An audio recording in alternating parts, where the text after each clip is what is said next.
Here is the second installment of the history of Benson's dreaded tales. On the afternoon of October 1st, 1896, Benson experienced a cloudburst of torrential rain, flooding, and hail like no one had ever seen before. The storm came from the Whetstone Mountains and stretched 12 miles wide, destroying homes, railroad tracks, and taking lives. The flood washed away homes and damaged businesses downtown. Mr. Zeke was the owner of the barber shop on 4th Street and Huachuca.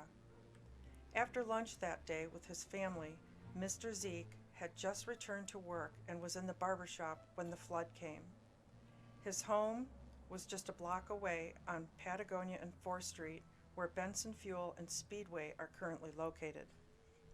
Mrs. Zeke's friend and neighbor, Mrs. Ashburn, and her 2 kids were visiting Mrs. Zeke and her 2 children when the storm hit.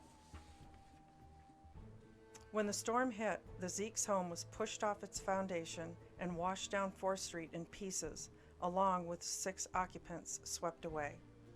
Mr. Zeke actually witnessed his home being swept away from inside the barber shop.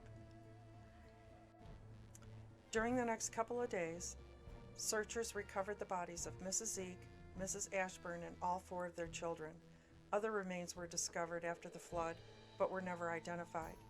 The barber shop was later moved in 1912 and was replaced with a new drugstore, and that building is now Hangman Tattoo. The Zeke and Ashburn family graves can be found at the 7th Street Cemetery.